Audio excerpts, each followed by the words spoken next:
નમસ્કાર વિદ્યાર્થી મિત્રો, હવે આપણે ધોરણ 6 ના પ્રકરણ 2 વિશે આપણે અભ્યાસ કરીશું। તો પ્રકરણ 2 નું નામ શું છે તે પહેલા આપણે જોઈ લઈએ। પાઠ 2 પૂર્ણ સંખ્યાઓ। પૂર્ણ સંખ્યાઓ। હવે પૂર્ણ સંખ્યા કોને કહેવાય? તો પૂર્ણ સંખ્યા સમજતા પહેલા સૌથી પહેલા આપણે આગળ પ્રાકૃતિક સંખ્યા વિશે અભ્યાસ કરી ગયા। જો પ્રાકૃતિક સંખ્યા વિશે આપણને ખબર ન હોય તો પૂર્ણ સંખ્યા વિશે આપણને ખબર પડે નહીં। એટલે કે પુનરાવર્તનમાં આપણે પ્રાકૃતિક સંખ્યા કોને કહેવાય તે આપણે જોઈએ કે પ્રાકૃતિક સંખ્યા। પ્રાકૃતિક સંખ્યા એટલે કે જ્યાં આપણે વસવાટ કરીએ છીએ, બરાબર છે? તો આપણે જ્યાં વસવાટ કરીએ ત્યાં સંખ્યાની જે શરૂઆત કરવામાં આવે છે તેને શું કહેવામાં આવે છે? પ્રાકૃતિક સંખ્યા, બરાબર છે? તો આપણે ક્લાસની અંદર હોઈએ અને જો સર રોલ નંબર બોલવાની શરૂઆત કરે તો ક્યાંથી કરે છે? 0 થી કરે નહીં। ક્યાંથી શરૂઆત કરે? 1 થી લઈ અને ગમે તેટલા વિદ્યાર્થી હોય તેના રોલ નંબર બોલે છે, બરાબર? એટલે કે 1 થી લઈ અસંખ્ય સુધી જેની અંદર સંખ્યાઓ આવેલી હોય તેને શું કહેવાય છે? પ્રાકૃતિક સંખ્યા। તેને કેના વડે દર્શાવવામાં આવે છે? પ્રાકૃતિક સંખ્યાને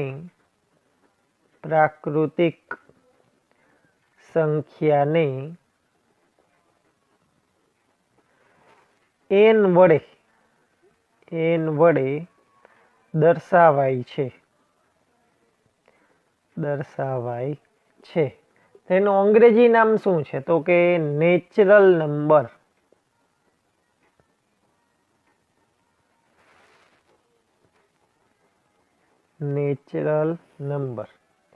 બરાબર છે?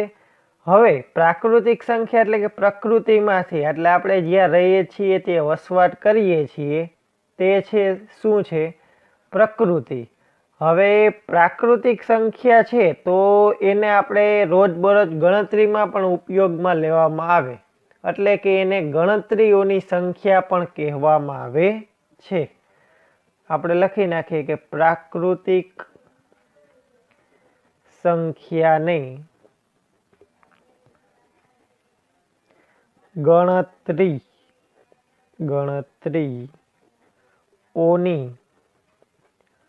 સંખ્યા પણ કહે છે। કેવી સંખ્યા કહેવાય? ગણતરીઓની સંખ્યા પણ કહેવાય છે। હવે આ પ્રાકૃતિક સંખ્યા વિશે આપણે અભ્યાસ કરી ગયા। હવે પ્રાકૃતિક સંખ્યા છે તેના ઉપરથી આપણે પૂર્ણ સંખ્યા વિશે આપણે આગળ વધવાના છીએ। તો કે પૂર્ણ સંખ્યા કોને કહેવાય? પ્રાકૃતિક સંખ્યા પછી પૂર્ણ સંખ્યા। પૂર્ણ સંખ્યા કોને કહેવાય? જો પ્રાકૃતિક સંખ્યા છે તેના ઉપરાંત જેની અંદર શૂન્યનો સમાવેશ થાય છે। કેનો સમાવેશ થાય? શૂન્યનો। એટલે આપણે આમ લખીએ કે શૂન્ય પ્લસ પ્રાકૃતિક સંખ્યા। શૂન્ય પ્લસ પ્રાકૃતિક સંખ્યા એટલે કે શૂન્યથી શરૂઆત થાય અને ક્યાં સુધી હોય છે? અસંખ્ય સુધી જેની અંદર સંખ્યાઓ આવેલી હોય છે, બરાબર છે? એટલે કે અસંખ્ય એટલે કે અનંત સુધી સંખ્યાઓ આવેલી હોય છે। તો પ્રાકૃતિક સંખ્યામાં સૌથી નાનો અંક શું થાય? 1। જ્યારે પૂર્ણ સંખ્યામાં નાનો અંક કયો થાય છે? તો કે 0 થાય છે, બરાબર છે? તો પૂર્ણ સંખ્યા પૂર્ણ સંખ્યાને આપણે કેના વડે દર્શાવવામાં આવે છે? તો કે whole number. Whole number. Whole number એટલે કે પૂર્ણ સંખ્યા જેને W વડે દર્શાવાય છે. કેના વડે દર્શાવવામાં આવે છે? W વડે દર્શાવવામાં આવે છે. એટલે કે પ્રાકૃતિક સંખ્યા ઉપરાંત 0નો જેમાં સમાવેશ થઈ જતો હોય તેને શું કહેવામાં આવે છે? પૂર્ણ સંખ્યા. હવે આગળ આપણે જોઈ પૂર્ણ સંખ્યામાં પૂર્ણ સંખ્યાની સંખ્યા રેખા. પૂર્ણ સંખ્યાની સંખ્યા રેખા કઈ રીતે રહેલી હોય છે તે આપણે જોઈએ. તો પ્રાકૃતિક સંખ્યા છે તો એમાં ક્યાંથી ચાલુ થાય છે? 1 થી લઈને અસંખ્ય સુધી હોય. પૂર્ણ સંખ્યામાં 0 થી લઈને અસંખ્ય સુધી. પણ આ બંનેમાં કેવી સંખ્યાઓ હોય છે? તો કે ધન સંખ્યાઓ જ રહેલી હોય છે. ધન સંખ્યાઓ એટલે કેવી સંખ્યા? જેની આગળ એક પણ જાતની નિશાની ન હોય અથવા સરવાળાની નિશાની હોય છે. એટલે કે 0 થી આપણે જમણી બાજુ આ બધી સંખ્યાઓને લખવામાં આવે છે. તો કે સંખ્યા રેખા કોને કહેવાય? સંખ્યા રેખા છે એટલે કે રેખા છે તેની ઉપર સંખ્યા દર્શાવવામાં આવે તો તેને શું કહેવામાં આવે છે? સંખ્યા રેખા.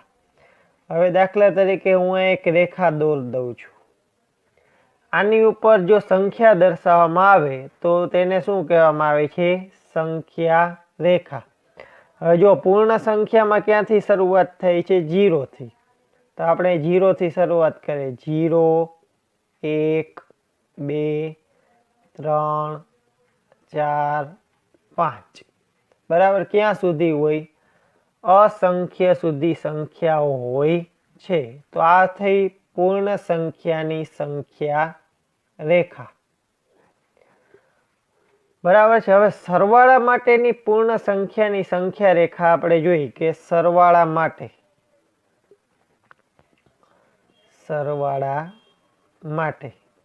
હવે સરવાળો આપણે કરવો હોય તો શું કરવું પડે? બરાબર છે. જમણી બાજુ આગળ વધવું પડે. એટલે કે જેટલા કદમ કીધા હોય એ કઈ બાજુ વધવા પડે? જમણી બાજુ. એટલે આપણે લખી નાખીએ કે પૂર્ણ સંખ્યા રેખા પર સરવાળો કરવા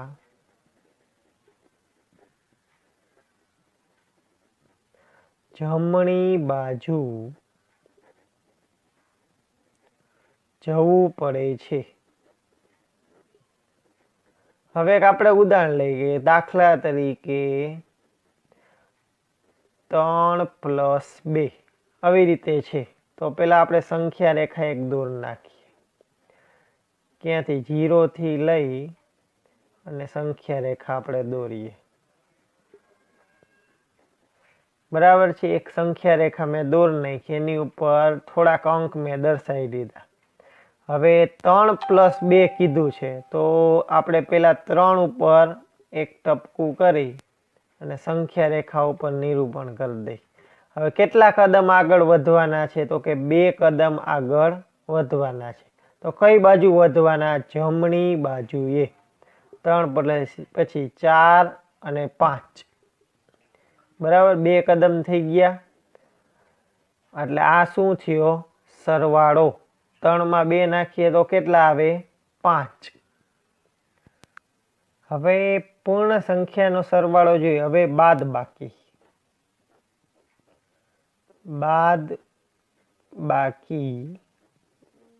માટે.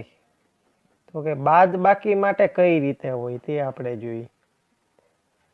બાદબાકી હોય તો કઈ બાજુ? જો આમાં સરવાળા માટે જમણી બાજુ હતું તો બાદબાકી હોય તો કઈ બાજુ જવું પડે? ડાબી બાજુ. તો અહીં લખીને આપણે કે પૂર્ણ સંખ્યા રેખા પર ડાબી બાજુએ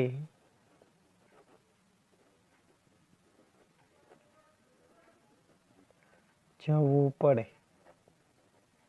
બરાબર, કઈ બાજુ જવું પડે? ડાબી બાજુએ. એક આપણે ઉદાહરણ લઈએ કે દાખલા તરીકે અહીંયા લઈએ આપણે 7 - 2. 7 - 2 નું એક ઉદાહરણ લઈને સંખ્યા રેખા દોરીએ. 0 થી લઈ 1 2 3 4 5 6 અને 7. 7 છે.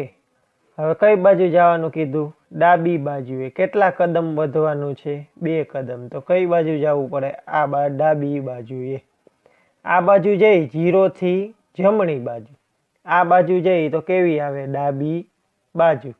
કેટલા કદમ? 2 કદમ. 6 અને 5. તો જવાબ કેટલો આવી જાય? 5. બરાબર છે. જો બાદ બાકી કરવી હોય તો કઈ બાજુ જવું પડે? ડાબી બાજુ. જ્યારે સરવાળો કરવો હોય તો કઈ બાજુ જવું પડે? જમણી બાજુએ.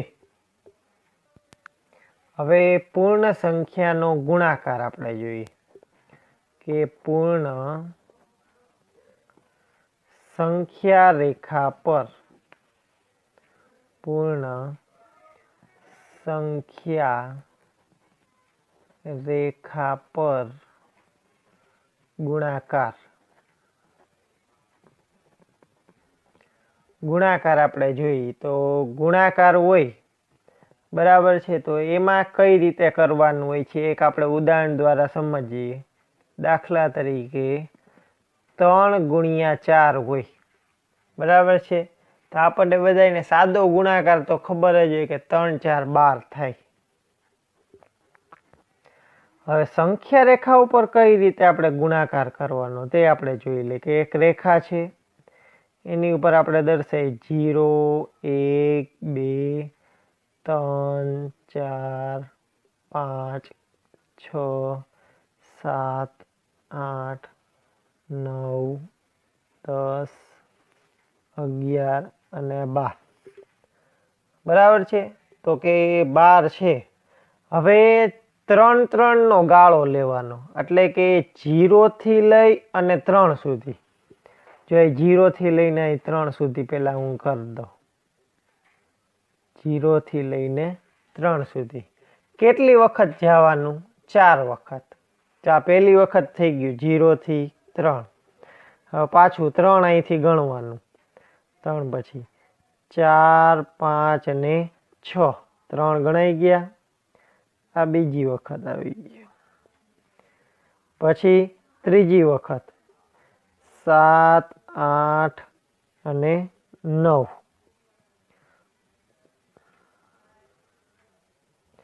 પછી ચોથી વખત. જો અહીં 4 વખત કીધું હોય તો 4 વખત જ કરવાનું. 5 વખત કીધું હોય તો 5 વખત.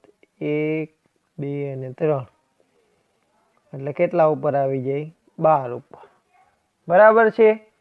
તો 3 × 4 છે તેને સંખ્યા રેખા ઉપર મારે દર્શાવો તો 3 છે, 3 3 નો ગાળો કેટલી વખત લેવાનો? 4 વખત. 0 થી લઈને 3, 3 થી લઈને 6, 6 થી લઈને 9 અને 9 થી લઈને 12. 4 વખત ગાળો આવી ગયો. 1 2 3 અને 4. એટલે આપણને શું મળી જાય? પૂર્ણ સંખ્યાનો સંખ્યા રેખા પર ગુણાકાર. હવે આગળ જોઈએ પૂર્ણ સંખ્યા ના ગુણધર્મો.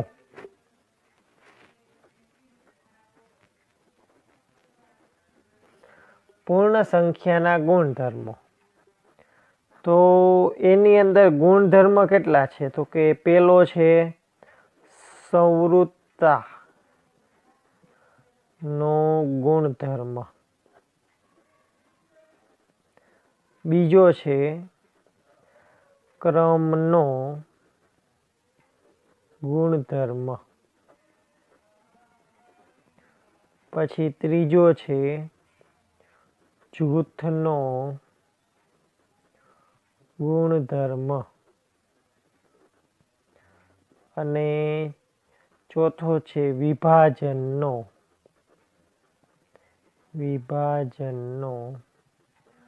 ગુણધર્મ। બરાબર છે। આની અંદર કેટલા ગુણધર્મ છે? 4 ગુણધર્મ રહેલા છે। એની અંદર પેલો આપણે ગુણધર્મ જોઈએ તો કે સંવૃત્તાનો ગુણધર્મ। સંવૃત્તાનો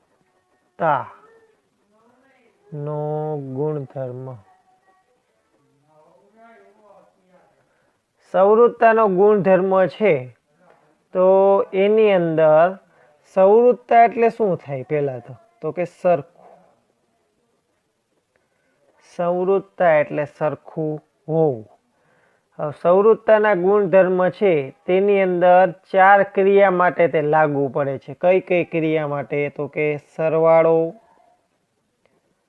બાદબાકી, ગુણાકાર અને ભાગાકાર। બરાબર છે। આ 4 ક્રિયા છે તેના ઉપર આપણે સંવૃત્તાનો ગુણધર્મ જોવાનો છે। તો સંવૃત્તાના ગુણધર્મમાં પૂર્ણ સંખ્યાની અંદર સમાવેશ થાય છે કે નહીં તે આપણે જોવાનું। જો સરવાળો કરીએ તો તેનો જવાબ છે તે પૂર્ણ સંખ્યામાં આવવો જોઈએ, બાદબાકીનો જવાબ આવવો જોઈએ, ગુણાકારનો જવાબ આવવો જોઈએ અને ભાગાકારનો જવાબ પણ આવવો જોઈએ। હવે સરવાળો છે તો આપણે એક ઉદાહરણ લઈ કે 2 + 3। 2 + 3 કરીએ તો કેટલા આવે? 5। તો 5 છે તે આની અંદર આવી જાય છે પૂર્ણ સંખ્યામાં? તો કે હા, બરાબર। પૂર્ણ સંખ્યાની અંદર અસંખ્ય સંખ્યાઓ આવેલી હોય છે। એવી રીતે અહીંયા બાદબાકીમાં આપણે જોઈએ કે 2 - 3। 2 માંથી 3 જાય તો કે હા, જાય તો ખરી, પણ જવાબ કેની અંદર આવશે? માઇનસમાં। 3 માંથી 2 જાય તો 1। મોટો તગડો છે તો તગડા પાસે કેની નિશાની? માઇનસની। એટલે જવાબમાં કેની નિશાની મૂકવાની? માઇનસની।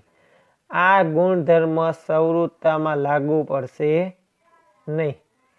બરાબર છે। માઇનસમાં જવાબ આવી શકે નહીં। એવી રીતે ગુણાકાર માટે આપણે જોઈએ તો ગુણાકારમાં આપણે જોઈએ તો 2 × 3। 3 × 2 કેટલા થાય? 6। બરાબર। સંવૃત્તાનો ગુણધર્મ લાગુ પડશે? તો કે હા, સંવૃત્તાનો ગુણધર્મ લાગુ પડે છે। એવી રીતે ભાગાકારમાં આપણે જોઈએ કે 2/3। આ બંનેનો આપણે ભાગાકાર કરી શકતા નથી, એટલે કે તે ગુણધર્મ લાગુ પડી શકે નહીં। એવી રીતે બીજો છે ક્રમનો ગુણધર્મ। ક્રમના ગુણધર્મમાં બંને બાજુ 2 સંખ્યા હોય। બરાબર છે। બેયના જવાબ કેવા આવવા જોઈએ? સરખા। તો સરવાળા માટે આપણે જોઈએ તો જવાબ બે બાજુ 2 + 3 અને 3 + 2। 3 માં 2 નાખીએ તો એ 5 થાય અને 2 માં 3 નાખીએ તો એ કેટલા થાય? 5। એટલે જવાબ બે બાજુ કેવા રહ્યા? સરખા। એટલે ગુણધર્મ લાગુ પડશે। હવે બાદબાકી માટે આપણે જોઈએ કે બાદબાકી છે તો 2 - 3 ને 3 - 2। 3 માંથી 2 જાય તો 1 ને આ બાજુ કેટલા આવી જાય? -1। ગુણધર્મ લાગુ પડશે નહીં। એવી રીતે ગુણાકાર માટે જોઈએ ગુણાકાર તો 2 × 3 ને 3 × 2। 3 × 2 = 6, 2 × 3 = 6। જવાબ કેવા આવ્યા? સરખા। એટલે લાગુ પડે છે। હવે ભાગાકાર માટે આપણે જોઈએ કે 2/1 અને 1/2। બરાબર છે। 2/1 કરવામાં આવે તો જવાબ કેટલો આવી જાય? 2 અને અહીંયા કેટલા આવે? 1/2। એટલે શક્ય નથી। બરાબર। બંને બાજુ જવાબ કેવા રહેવા જોઈએ? સરખા। સરવાળામાં 5 અને 5, બાદબાકીમાં -1 અને 1, 6 અને 6, 2 અને 1/2. એવી રીતે આગળ જોઈએ કે જૂથનો ગુણધર્મ. જૂથનો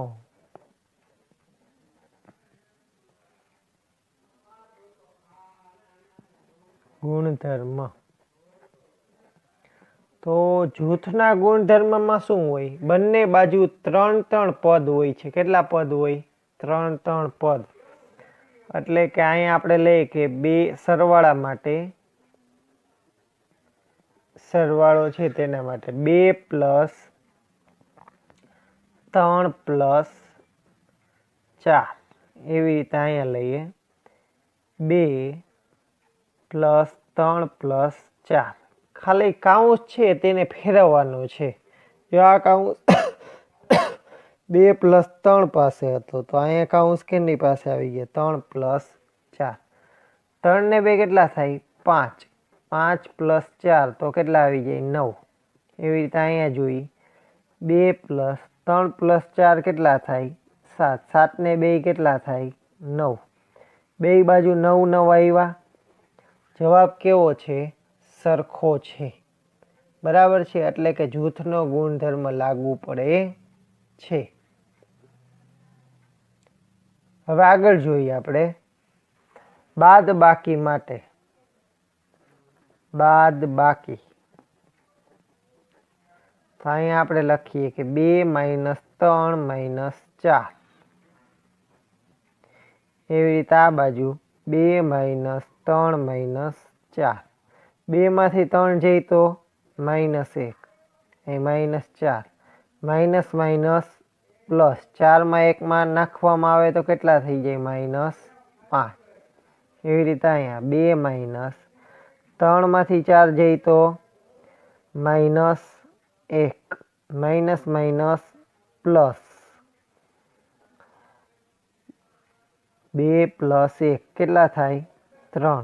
આ બાજુ -5 આવ્યા, આ બાજુ 3, એટલે કે આ ગુણધર્મ લાગુ પડશે નહીં. એવી રીતે ગુણાકાર માટે. ગુણાકાર 2 × 3 × 4. પછી અહીંયા આવશે કે 2 × 3 × 4. ખાલી કાઉન્સ છે તેને આપણે ફેરવીને આપણે જોવાનું છે કે 3 2 કેટલા થાય? તો કે 6. 6 × 4, 6 4 24. એવી રીતે અહીંયા 2 × 3 4 તો કે 12.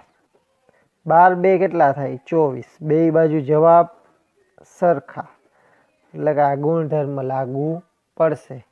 એવી રીતે ભાંગાકાર માટે આપણે જોઈ લઈએ કે ભાંગાકાર 2 / 3 / 4. આ બાજુ આવી જાય 2 / 3 / 4. 2 / 3 કરીએ, પછી ભાંગાકારની બદલે ગુણાકારની નિશાની હોય તો 4 ક્યાં વહી જાય? ઉપર.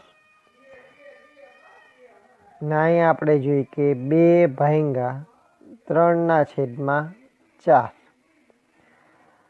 હવે આ ભાંગાકારની બદલે ગુણાકારમાં આપણે ફેરવીએ એટલે 4/3. અહીંયા શું આવ્યું? આપણે 2 ગુણ્યા અહીં ભાંગાકારને એટલે કે 2/3 ગુણ્યા 1/4. એટલે કે બંને બાજુ જવાબ સરખા મળતા નથી. બરાબર છે? ધ્યાન રાખજો. જો અહીંયા 2/, એટલે 2 × 2, 3 4 12, અહીંયા 4 2 8, 8/3. બે બાજુ જવાબ કેવા મળ્યા? અલગ અલગ. એટલે કે આ ગુણધર્મ લાગુ પડે નહીં. બરાબર છે? આ ભાંગાકાર માટેનું આપણે જોયું. એના પછી વિભાજનનો ગુણધર્મ. વિભાજનનો ગુણધર્મ. તો કે વિભાજનનો ગુણધર્મ છે એમાં બે આવે, સરવાળા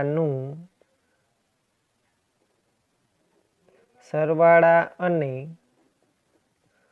ગુણાકાર સાથે વિભાજન.